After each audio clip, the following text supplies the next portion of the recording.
अस्सलाम वालेकुम स्टूडेंट्स। आज की वीडियो में हम डिस्कस करेंगे most important MCQs for Karachi board examination 2026। ठीक है, तो सबसे पहले ये समझते हैं कि हमारे पास मार्क्स किस तरह डिस्ट्रीब्यूट होते हैं। तो जो जोलॉजी का पेपर है सेकेंड ईयर का, वो टोटल 45 मार्क्स का होता है। उसमें 9 नंबर के एमसीक्यूज होते हैं। ठीक है, सेक्शन बी के 18 मार्क्स होते हैं और इस तरह 18 मार्क्स जो है ना वो सेक्शन सी के होते हैं।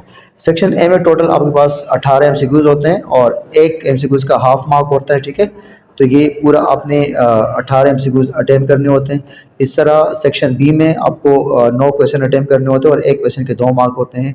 और सेक्शन सी में आपको 2 क्वेश्चन अटेम्प्ट करने होते हैं और एक क्वेश्चन के 9 मार्क्स होते हैं। तो चलिए स्टार्ट करते हैं। फर्स्ट एमसीक्यू हमारे पास है, the important organ for osmo regulation and excretion in human body is called. तो इंसान की बॉडी में वो कौन सा ऑर्गन है जो ऑस्मो रेगुलेशन और एक्सक्रीशन दोनों में हेल्प करता है? तो वो हमारे पास कहलाता है kidney. So the correct option is ए।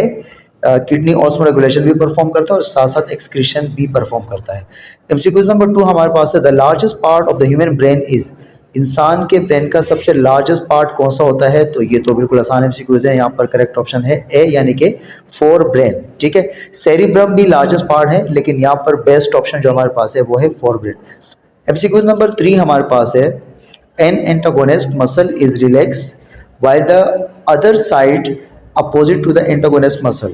तो एंटागोनिस्टिक मसल वो होते हैं जो अपोजिट डायरेक्शन में काम करते हैं। एक मसल अगर रिलैक्स होगा तो दूसरा कॉन्ट्रैक्ट होगा।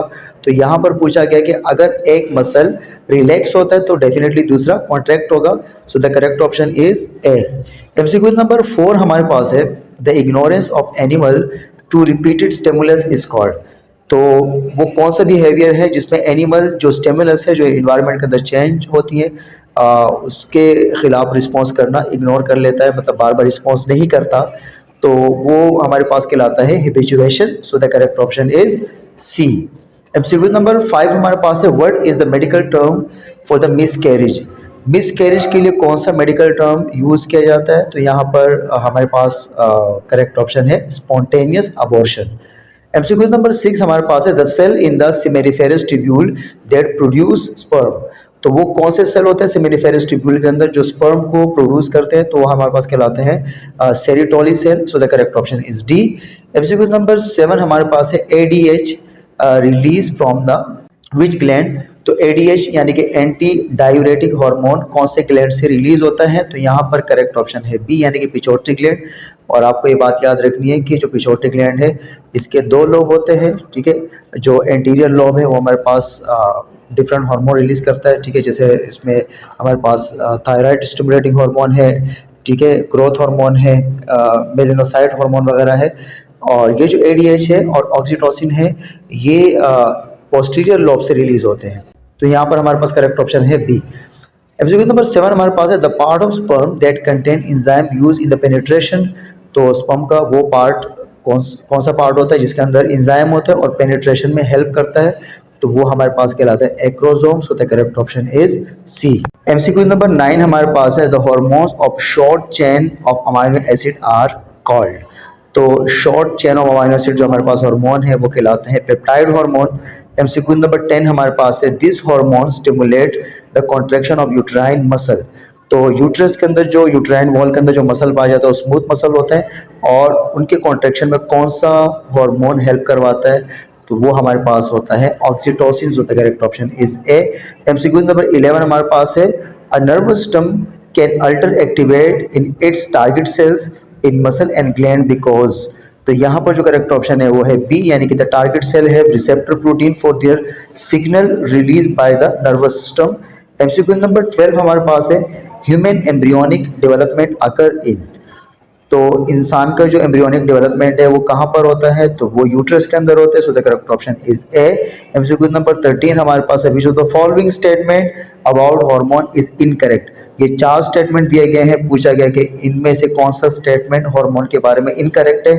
ऑप्शन ए हमारे पास है, they are produced by endocrine gland. ये तो करेक्ट है क्योंकि हार्मोन तो एंडोक्राइन ग्लैंड से रिलीज होते हैं।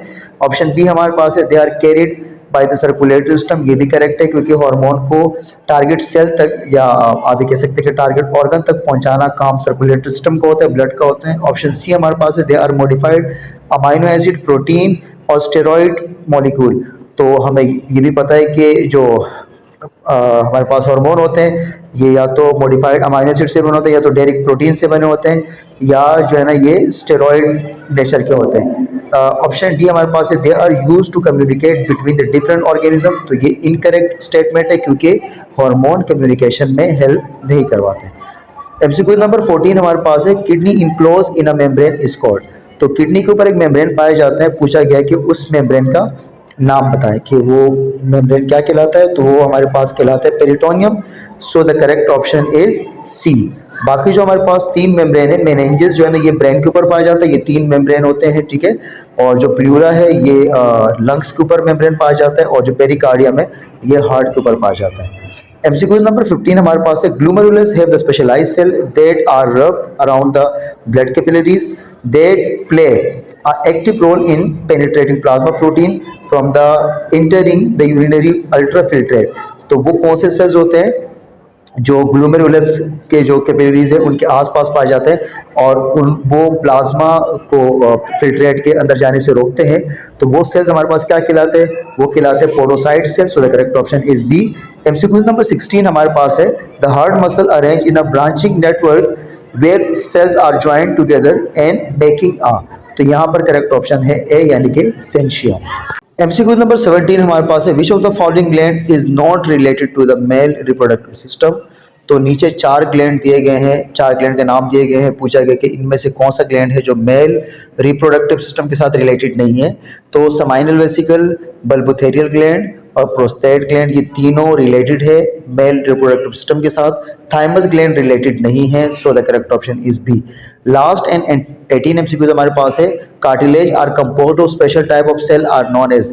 कार्टिलेज कुछ खास टाइप सेल से बने होते हैं, वो हमारे पास कहलाते हैं chondrocytes. So the correct option is B.